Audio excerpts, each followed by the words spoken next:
Au nom du Père et du Fils et du Saint-Esprit. Amen. Shalom, bien-aimés frères et sœurs dans le Seigneur. Nous sommes aujourd'hui le mercredi 5 août 2020 et nous méditons l'Évangile selon Saint Matthieu, chapitre 15, versets 21 à 28.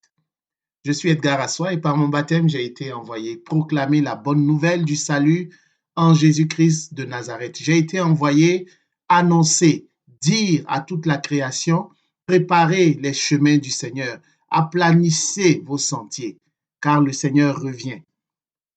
À vous, grâce et paix de la part de Dieu notre Père et du Seigneur Jésus-Christ de Nazareth. L'évangéliste Saint Jean écrit au chapitre 20, verset 31, que les signes de Jésus qui ont été rapportés dans ce livre l'ont été pour que vous croyiez que Jésus est le Christ, le Fils de Dieu, et pour que, en croyant, vous ayez la vie en son nom. Le but de la Sainte Écriture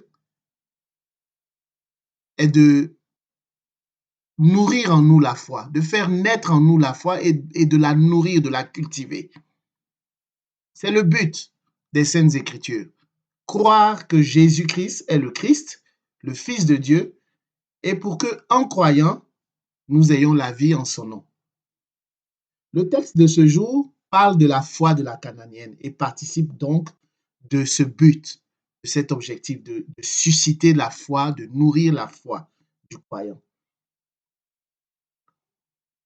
Comme au chapitre 11, verset 21, l'expression Tyr et Sidon a aussi une valeur théologique.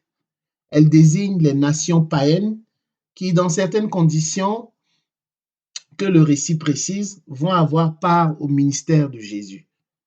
La femme qui vient voir Jésus implore le maître de sauver sa fille qui est cruellement tourmentée par un démon.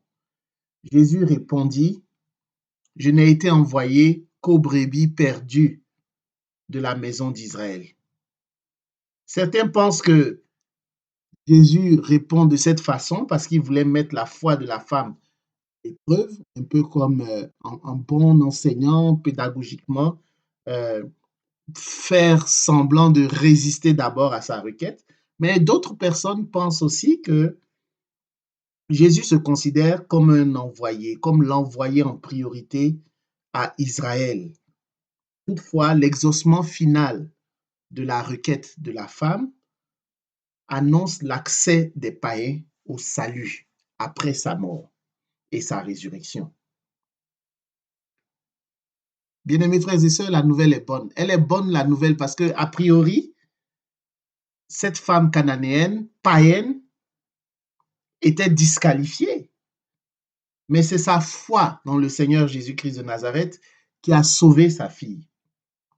Bien que païenne, elle avait entendu parler de Jésus et était persuadée qu'il pourrait guérir sa fille quand elle l'aurait rencontré.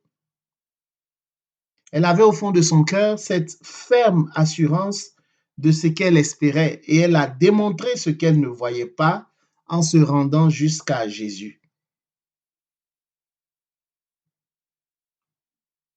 L'Épître aux Hébreux, chapitre 11, verset 1, nous dit que la foi est une ferme assurance des choses que l'on espère et une démonstration de celles que l'on ne voit pas.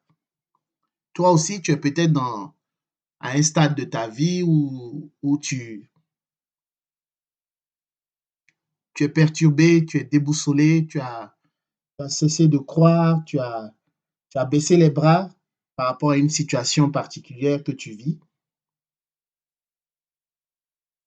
Toi aussi, tu peux vivre l'expérience de cette femme païenne, de cette cananéenne, et voir tes requêtes exaucées si tu crois fermement que Jésus peut tout faire, tout réaliser. Démontre-lui ta foi en te mettant en marche, en posant des actes concrets, car la foi est une démonstration des choses que l'on ne voit pas. À toi de prouver à Jésus que tu as foi en lui. Nous avons tous reçu une mesure de foi. Et la Bible nous dit également, dans l'Épître aux Romains, que La foi vient de ce que l'on entend et ce que l'on entend vient de la parole de Dieu. Alors, si tu es peut-être en train de dire, mais moi, j'ai peu de foi. Et on voit dans les évangiles, souvent Jésus dénonçait le peu de foi. Mais ici, on a affaire à une Cananéenne. Au lieu d'être qualifiée de peu de foi, Jésus dit, ta foi est grande. Alors, c'est possible. Et en plus, elle est païenne. Il est possible d'avoir peu de foi, mais de changer, de voir sa foi grandir. Et la foi vient de ce que l'on entend. Et ce que l'on entend vient de la parole de Dieu. Alors mets-toi à lire, mais surtout à méditer les Saintes Écritures, à les appliquer à ta vie, et tu verras petit à petit que ta foi grandira. Comme cette femme cananéenne, tes requêtes aussi seront exaucées par notre Seigneur Jésus-Christ de Nazareth. Que la paix et la grâce de notre Seigneur soient ton partage. Au nom du Père et du Fils et du Saint-Esprit, ainsi soit-il.